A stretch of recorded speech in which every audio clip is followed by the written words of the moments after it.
So I have this Ford Fusion 2012 hybrid. I took off the cover, which is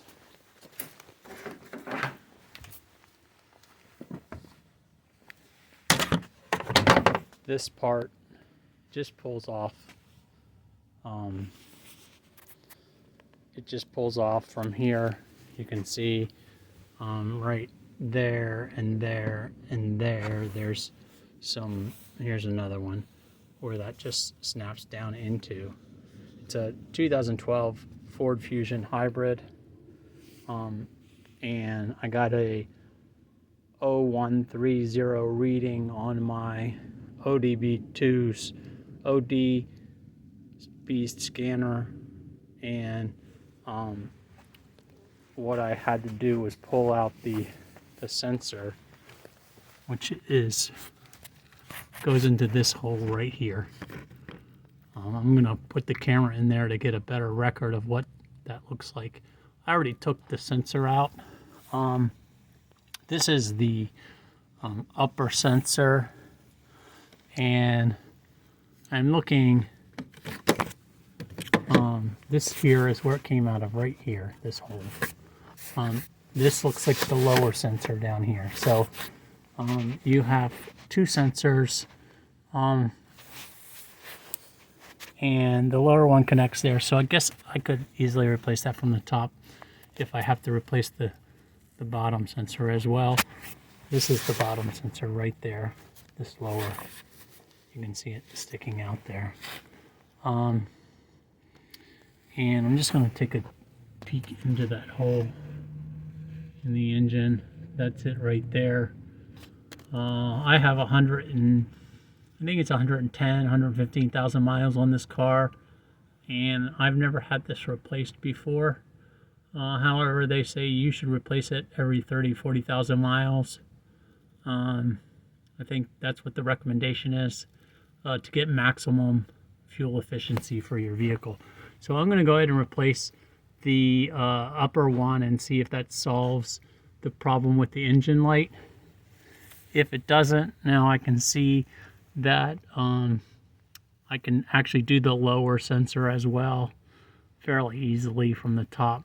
It was a little difficult to get out. I sprayed some PB blaster into around the hole there, and I used a pretty long extension on my wrench. So you can see here, that's the 3/8 inch socket. It's called an offset socket. It fits right onto a regular socket wrench. And this one extends out to 14 inches. 14 inches total. I used the whole 14 inches to get the leverage. And this is the old sensor right here. You can see it's pretty worn and looks a little rusty around there. And this is the new sensor. I picked this up at Advance Auto. This is the upper sensor. The upper sensor is different than the lower sensor. So make sure that you get the right part. I saw some other videos that they didn't really show you what the part numbers were. But this is the upper sensor.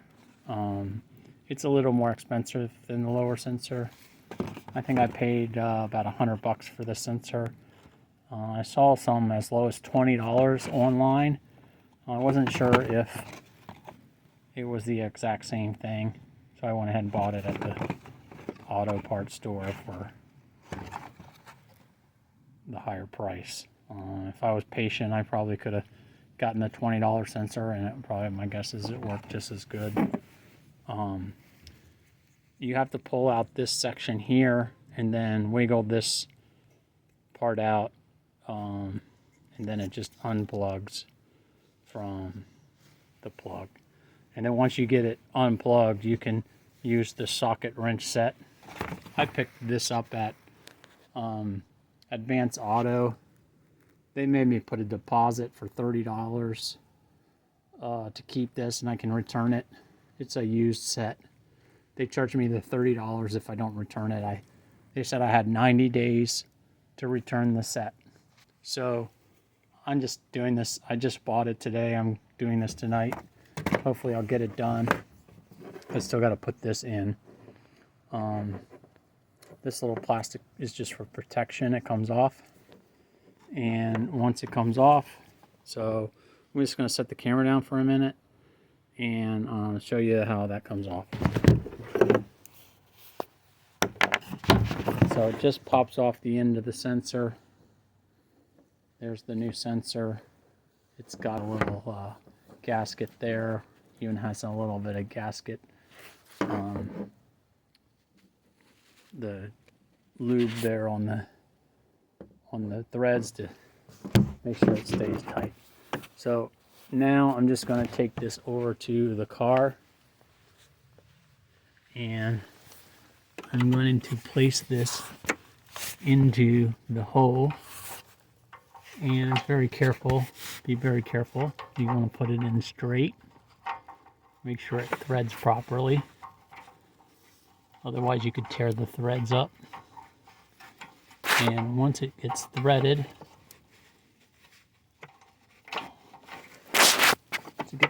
in there, it should turn in by hand most of the way. As you can see, the little thing that's in there gets in the way a little bit. It gets twisted up. See how it got twisted up? I'm going to pull that out. Okay.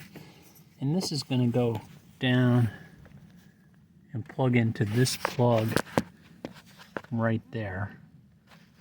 And it just hangs loosely to, so actually it does not hang loosely. It's hanging loosely now, but it gets attached to this piece of metal.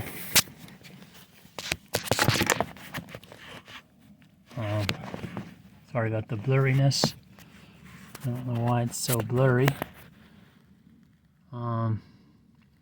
If you see this piece of metal right in front of that plug, it's a thin piece of metal that once you have it attached here with the plug, you push it in solidly into that piece of thin metal strip.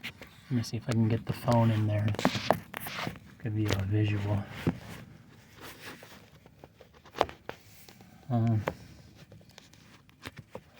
Wires blocking vision. Let's see, maybe from this angle.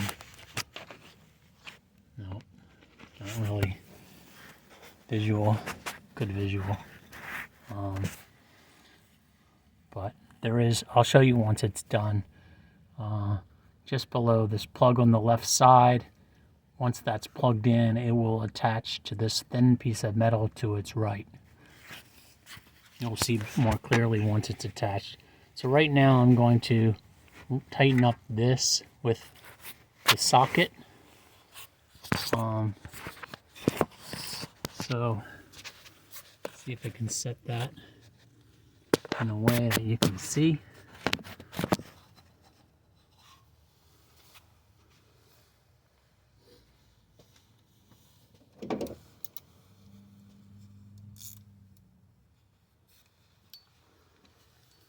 So in order to get the socket on, it just goes right over the cable and slides right on there. Get it on all the way on so that it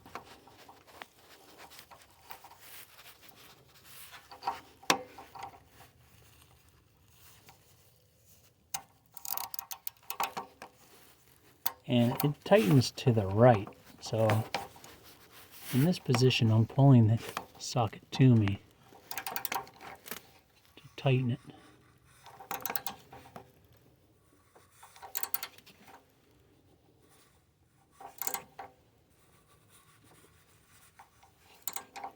I'm not going to over tighten it. I just say a quarter of a turn past the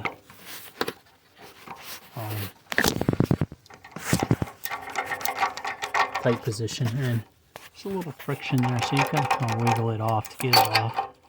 And once it's off, you just pull it off like that. And I'm gonna say that's probably tight enough.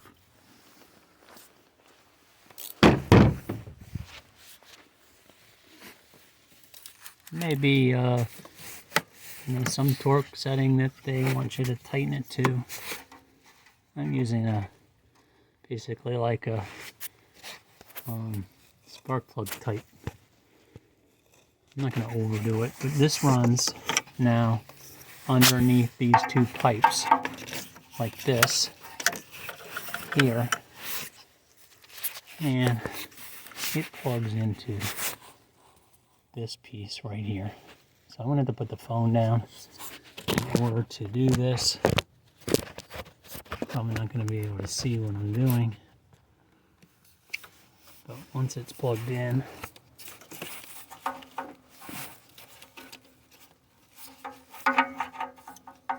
two little side prongs, they go towards the engine because they're what's going to go into that. When the plug goes in, it makes a snapping sound once it's all the way in. So I'll pull my hand away so you can see. There's two prongs on the side of that plug. I hope you can see that. I'm gonna pull this way. There's two prongs right there. They're gonna go into this metal piece that's slightly behind it, and it's going to snap in. Make sure it's on all the way, and then it's going to go in like this to those two holes, and it's going to go all the way in until it's secure in there. You can see it's attached to the metal now. I think it's all the way. Let me get my flashlight.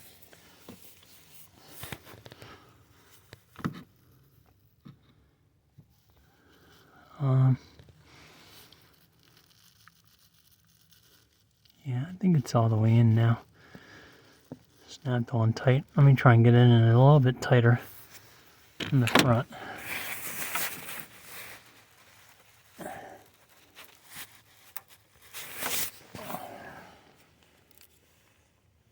Engine's pretty dirty. It is a 2012 now. Just hit my, I think it's 10 years I've had this vehicle. I bought it in 2011 actually. So I've had it just over 2 years, 10 years now. About 115,000 miles. So now that's in. That's the upper one right there. And that looks like the lower one down there. So if I have to replace the lower one, it looks like it may have been easier to do if I'd done it all at one time. Because now I have this might be in my way. But I guess I could always take that out if I had to replace the lower one. So now we're in. It seems like everything is in. I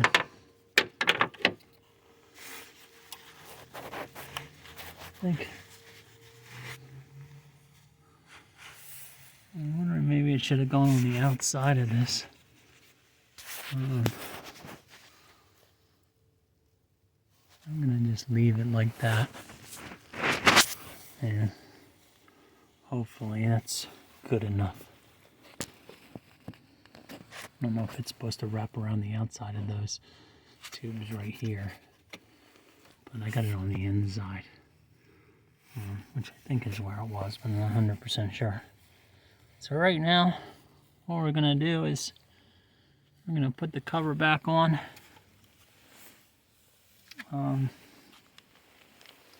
And fire this bad boy up, see if that solves the check engine light.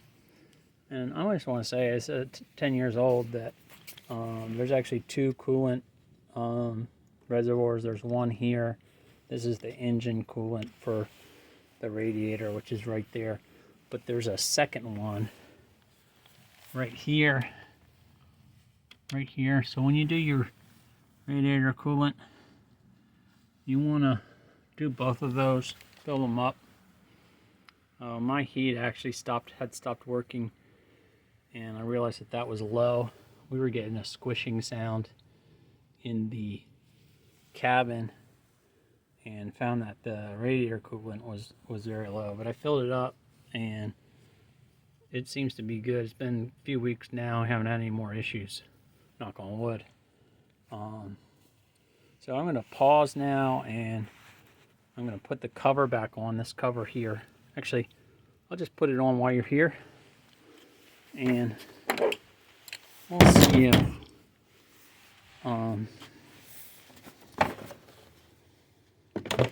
that solves our problems. Let's see, where is my...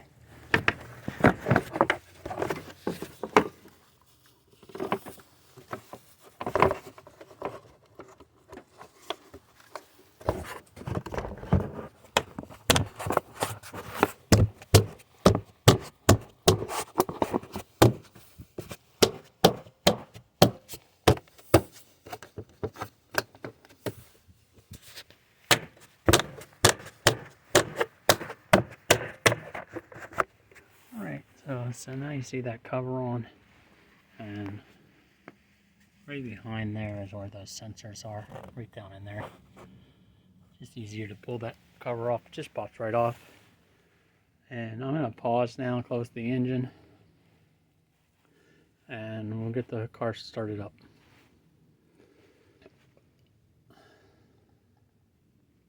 I'm back inside the car now. I'm going to start it up. And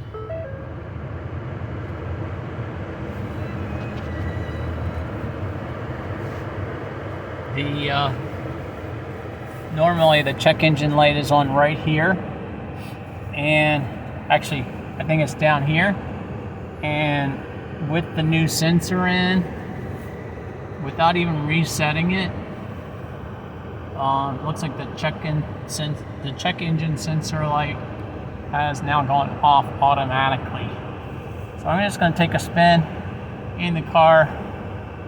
You can see my gas mileage there. I got 27.4 average. I'm driving around here. It should be much higher. They say that replacing this sensor will affect the kind of gas mileage I get. I've never gotten the 40 to 42 miles per gallon with this 2012 Ford Fusion Hybrid that they advertise. I've never gotten it. I don't think I've ever gotten above 35.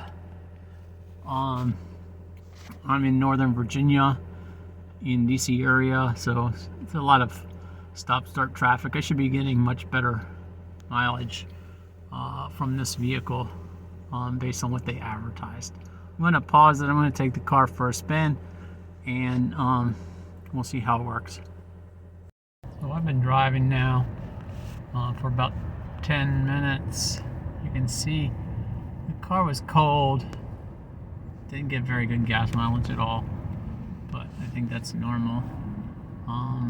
It's 34 degrees out today. So my hybrid is not working. I haven't seen the hybrid come on very rarely since last few days, since that check engine light did come on. Check engine light so far has not come back on since I put the new sensor in. So I got it up to about 32 miles average. You can see the ongoing average, trailing average is 27.6. And I think that's since I filled it up, so that's about 200 miles. like I said, I never gotten the full mileage that this hybrid is advertised to get. Very disappointing, but I've had the car now for 10 years. I had a few major problems with the steering. The power steering went out a couple times, at least twice. I had to hassle with the dealer. And of course, they overcharged me for the fixing it the second time around. They did fix it and only provided a year warranty the first time around, and then it went out again right after the year was up, so it was no longer under the warranty, and I had to get it fixed again, and had to fight with the dealership and Ford to get them to cover it. They only covered part of it, which basically was the cost.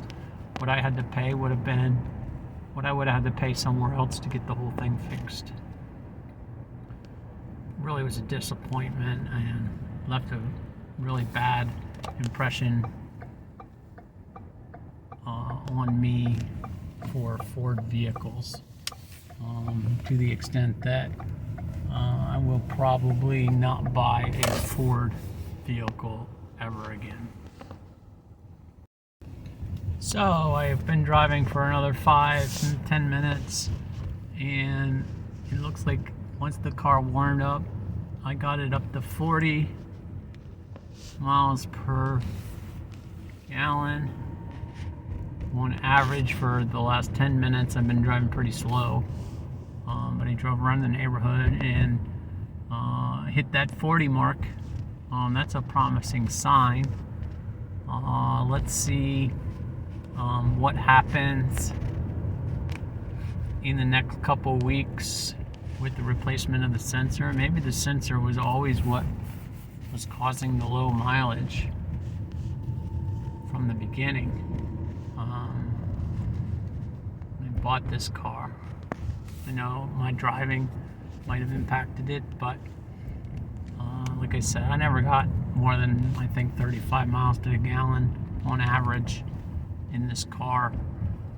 Never close to the 42 they say, and you know, that's what is that, 5-10% deficit in gas mileage. So over the course of 10 years, it's added up to probably thousands of dollars, at least several thousands of dollars,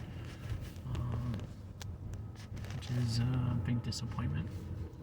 But, you know, it hasn't bothered me as much as the issue of Ford not covering the steering, the power steering in the car, which several people have posted online. That is a common problem with these 2012 year Fusion hybrids. And I definitely would like to check the mileage again if I ever get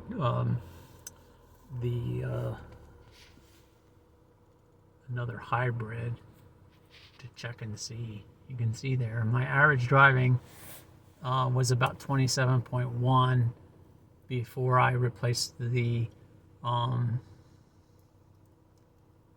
O2 sensor, and it just in the last 15 minutes I got up to 27.7, and you can see there that the graph shows that I was driving up to 40 miles per gallon on average. So what I'll do is I'll drive the car for a few weeks, see if that solves the sensor, the check engine light issue, and see how that impacts the gas mileage for the vehicle. And I'll post a follow-up comment or video on that information once I get a chance to get some driving in the car. Thanks for watching the video. If you like my video, click like down below. could use that support. And feel free to put your comments up. Like to hear your comments and feedback. I'll also put the part number for the O2 sensor, the upper O2 sensor, in the comments as well, so you have that and you can order it. Like I said, I saw it for as low as $20 on eBay. I'm not sure if it is the exact same sensor or it was some type of scam. So I went ahead and bought it at the Advanced Auto Store, a Bosch number, and it was they verified that it was the exact replacement for my vehicle. And it ran about $104 plus tax for that sensor.